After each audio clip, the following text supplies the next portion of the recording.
All right, we are back with the Experience podcast, guys. So today, very special guest, my first female guest. I can't wait for the knowledge she's going to share with you guys today. My guest is Devon Moretti. So, Devon, thank you so much for coming on the Experience.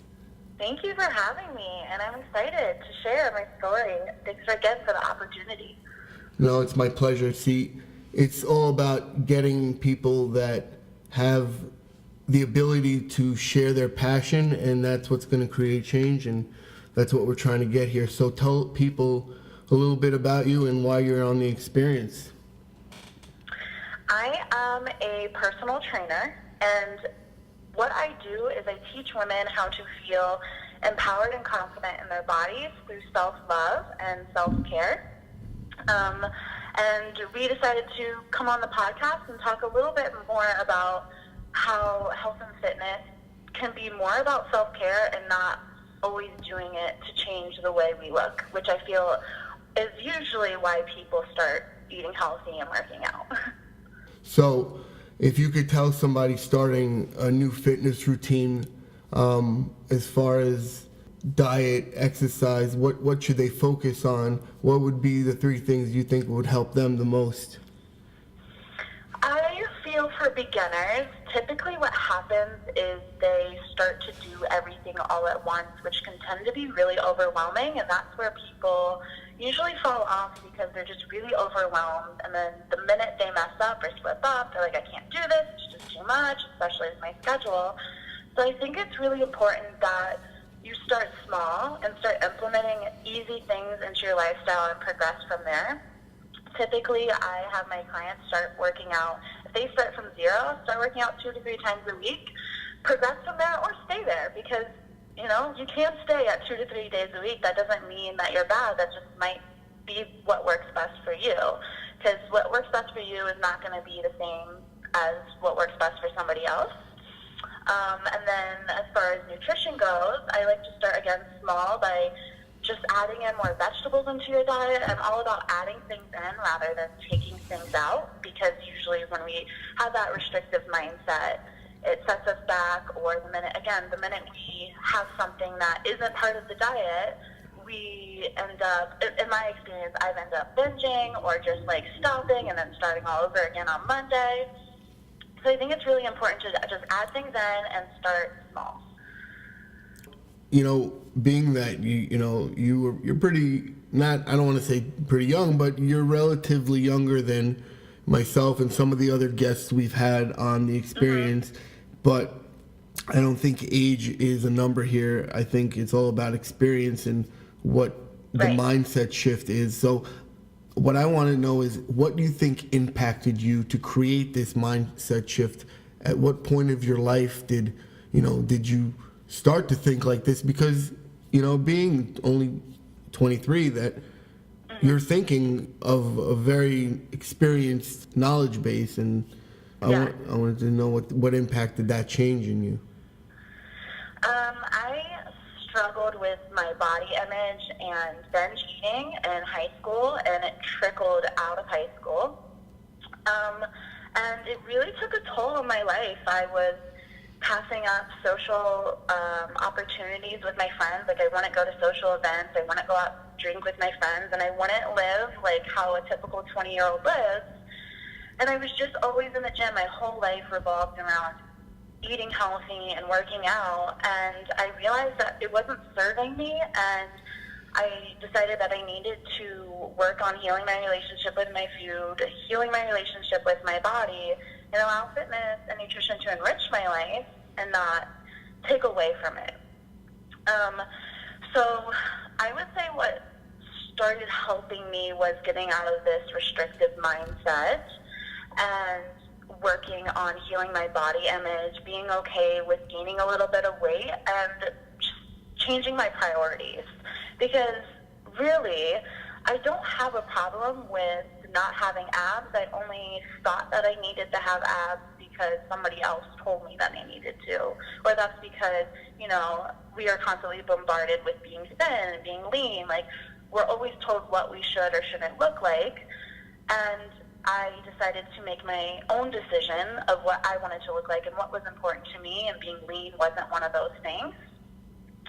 Just taking care of my body is important. I still work out, I still eat healthy, but having those experiences with my friends, going out and drinking sometimes, are all more important to me than being a certain body fat. I 100% agree, and I think that actually that's probably much healthier for you, because now you're taking out that huge stress of always having that self-image of what everybody thinks and what, you know. Right. I'm very. I think that a lot of, go ahead. Sorry. Yeah, I think that a lot of people think that health is all about being perfect with your routine, but health encompasses a lot of things. Yeah, absolutely. And I think, like you said, especially your happiness.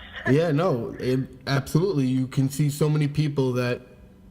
I'll give you a perfect example. I walked into a nutrition shop one day, and this guy was rude to me I asked him a question. I was bothering him at work, sorry.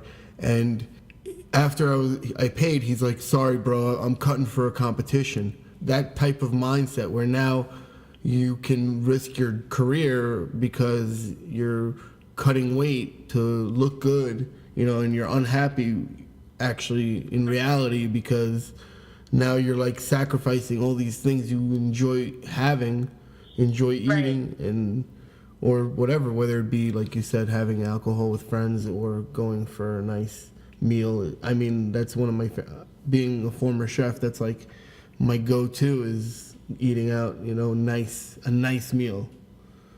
Yeah, absolutely. And I think a lot of times people think being lean equates to being happy, and it's not the truth, because, in my experience, when I was really lean and when I was like really consistent with my workouts and nutrition, I wasn't happy. I just felt depressed because I was constantly, alone and just in the gym and meal prepping my food, but never having the opportunity to just spend time with my friends. And I think it's really important to define, like, what happiness is for you. For me, like, I would never not work out because I wouldn't feel happy. I wouldn't feel energized. I wouldn't feel good in my body. Working out is great, and that makes me feel happy, but I don't like to be obsessive about it, and I don't like my life to revolve around it. So I think it's important to, figure out what makes you happy, and realizing also that your worth isn't placed on how you look, and that being lean doesn't necessarily mean you're going to be happy. Absolutely. And I think that's what allows you, I think in your case, to be consistent. But what would you say allows you to keep that mindset and not fall off to, obviously, the status quo of what a fitness model should look like, or a fitness trainer should look like, or a young female in reality, or older, everyone thinks you're supposed to look a certain way. What would you say keeps your mindset on track with how you feel? Because I'm sure there has to be, because you're working with clients that obviously there's a fine line for them, that they're looking to lose weight, but obviously feeling good about yourself is also just as important, if not more.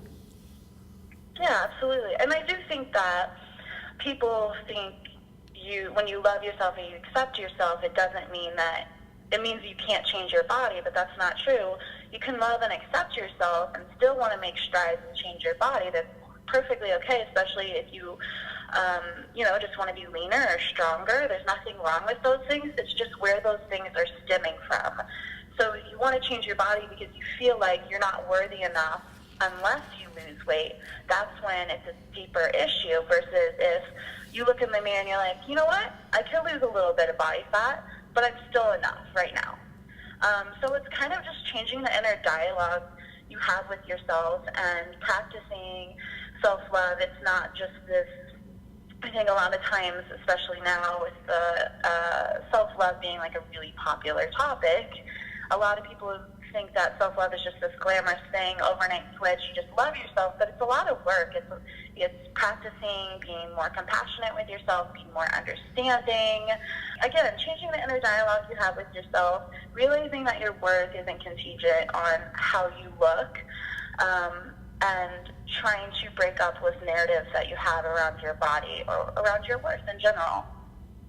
Very nice. Very, very good stuff. So, no, I mean, it's amazing to see, a young lady like that is very, very passionate about what she's doing and very focused. And I think a lot of times, like I said, people lose focus because there's so many different messages out there on what should be or what's best for you. But really, in reality, I think what's so great about what you're doing is you're teaching people what's best for them is what's best for them, not what somebody else is telling them. It's what they feel is best for them and what they're comfortable with and the lifestyle they want. Obviously, you still want to be, healthy. Is like you said, you're still eating healthy, but you're enjoying your life. You're allowing yourself to live, and I'm all about that. Absolutely. Absolutely. I think it's really important that we are independent of external validation, and we realize that the only opinion of your body that matters is your own, because anyone who ever says something about your body doesn't reflect anything about you. It only reflects what they experience and their own beliefs and their own values. Really trying to be just happy with yourself and not, again, seeking validation from other people and only seeking validation from yourself. And it's something that I find is really helpful for most of my clients on social media in particular is unfollowing anybody that triggers you or makes you feel less or someone you constantly compare yourself to, and trying to get out of those things to help you start to heal your relationship with yourself. That's a pretty nice strategy. I like that. I think, like you said, that people have to, they try to live up to something that it's not them. Mm-hmm. It's someone else. Yeah, we're definitely pressured a lot by society. Yeah, and it's worse with the more social media apps and, the more people get less out and see and experience that, as a coach, you learn that people aren't always the happiest when they're fit. They have insecurities too. And so to think that a certain body image is going to make you feel better, I think that if you're happy with yourself and you're happy with your lifestyle, I don't think the body image is that important. Right. Yeah, I also think realizing that having insecurities doesn't make you an insecure person. A lot of people identify with their insecurities and they're like, I'm an insecure person. But the truth is, we all have our insecurities, every single one of us. And it just makes you human. We're all imperfect. We're all flawed. And again, that's what makes us human. Yeah. And our insecurities are a great way to get to know ourselves better.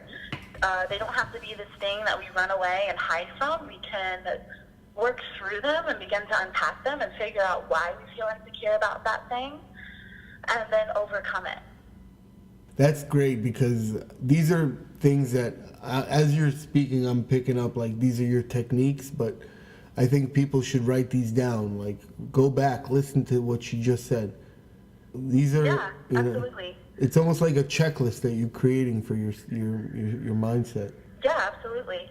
So it's a lot of work and processing through certain things that you feel. Yeah. Well, so I would ask, what would you recommend maybe people would study or do to help them start to change that mindset?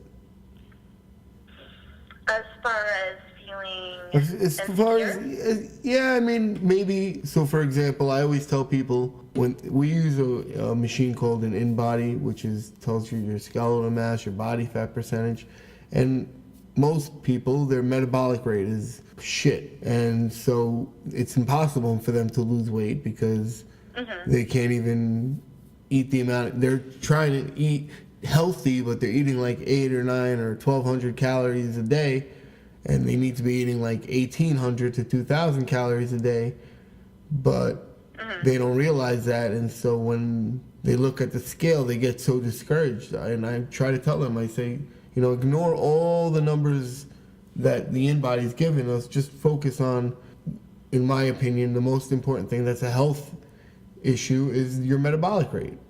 The skeletal mass, the body fat percentage, that stuff, if you really focus on it, if you get healthy first, that stuff can change if you wanted to, but I think, like you said, health is first, health is wealth. Yeah, I think a lot of times, especially for women, we get tied to numbers. People are like, oh, I'm a size 10 in jeans, and we tie our worth to numbers, but at the end of the day, if you think about it, it's just a number. We're so much more than that. We're not defined by this numerical fraction.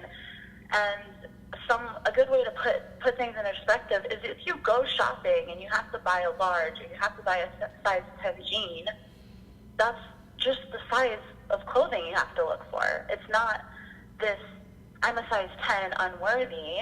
It's just, okay, I need to go buy a size 10 because this is what my body fits in. Yeah. Or this is what fits my body.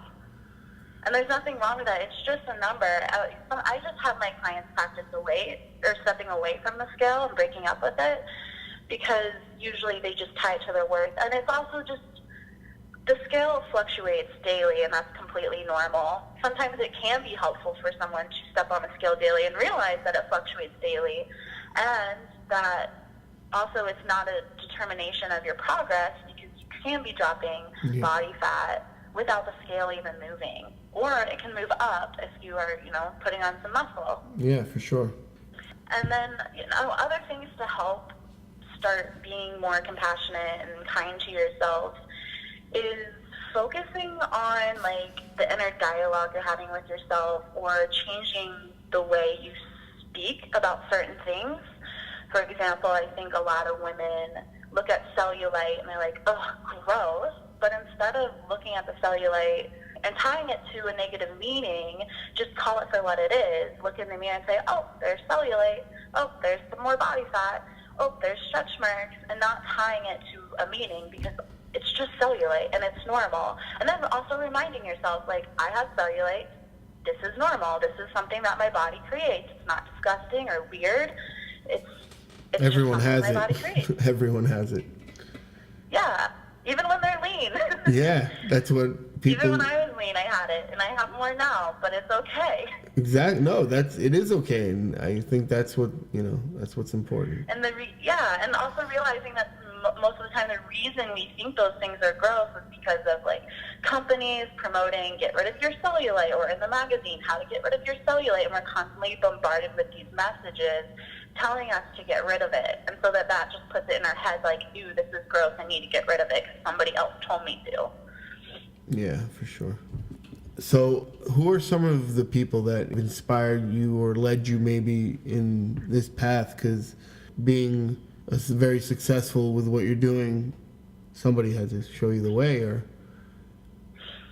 Yeah, I would say a lot of things came into play. I did have a boyfriend in the past, my ex, and he helped me a lot with healing my relationship with my body. And he one time came into the bathroom and looked at me and he goes, look at this new stretch mark. And I'm like, what? He's like, look at it, it's amazing. My biceps are growing. And he just kind of put it in a different perspective for me. And I was like, wow, yeah, it's completely normal. Sometimes you just have stretch marks because your skin, Yeah, of course. it just naturally occurs, and it's not a weird thing. And some other things that had helped me is reading certain books by Brene Brown. One of the most specific books is The Gifts of Imperfection. And just like diving more into like the body positivity world. So somebody on Instagram, Body Posy Panda is her name, and just kind of being around more people who embrace their imperfections and talk about their flaws instead of constantly having my Instagram or life filled with people who put on this front and act like they have their shit together, because no one has it all together. Nope. But that's, what I think makes you stronger is being able to understand that, and I think that plays in what you do. Oh yeah, absolutely, absolutely. And I think it's important to like surround ourselves with those type of people who are a positive influence on us and don't make us feel triggered or less than. Yeah, so I was just going to ask, how do you think that your mindset impacts, the people that you have in your life, whether, your mom, if you have siblings, your friends, like you said, your message is very strong, but not everyone around you is going to feel the same way. But how do you think that your impact, I guess, impacts them? I think that not everyone comes from the same place that I do, or they still struggle with things that I struggled with in the past, and I kind of just try to help them and put it in perspective for them, or just hold space for them, and give them advice, and help them break it down themselves without putting pressure on them, and just helping them work through it.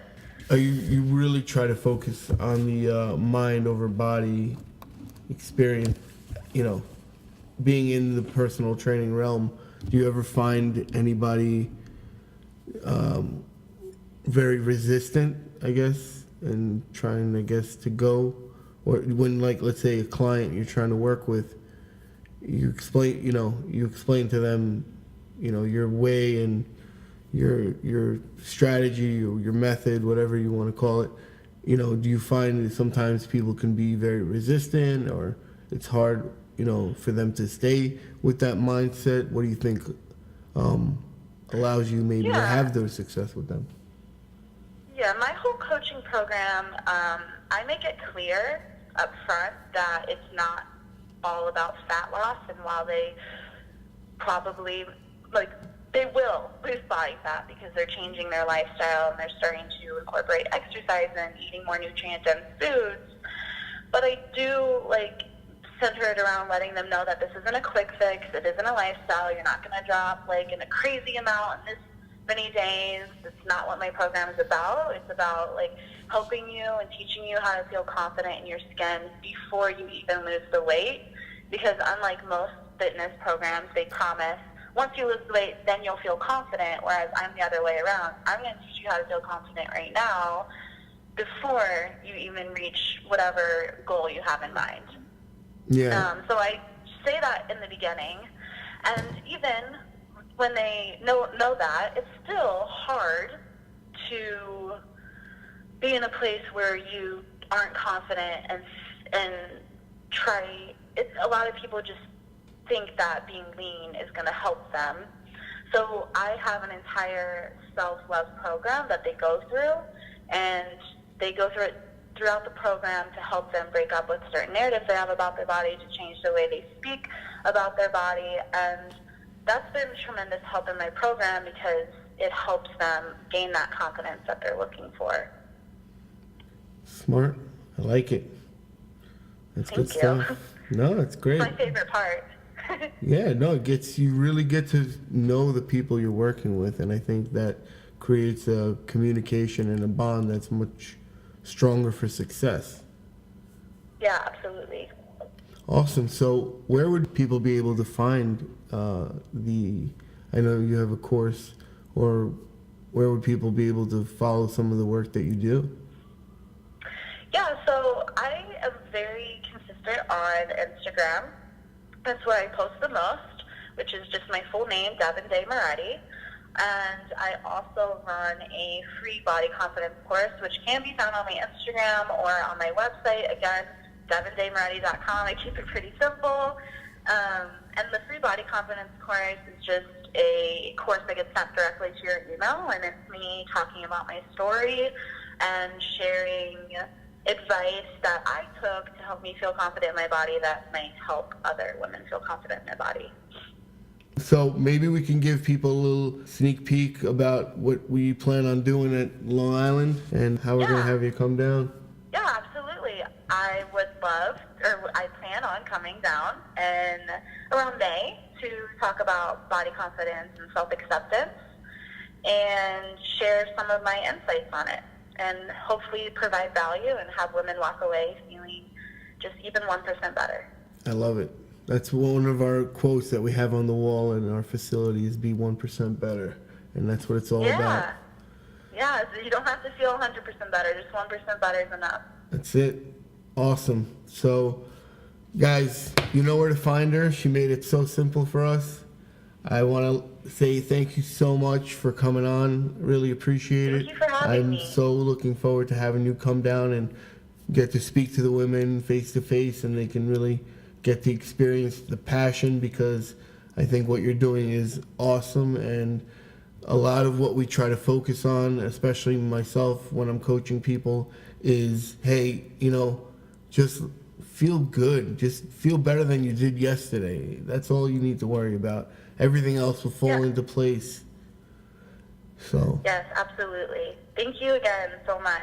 It No, was an it's honor to my be on pleasure. here. Awesome. Thank you so much. And guys, that's it. Another episode in the books. We will see you soon. Have a good one.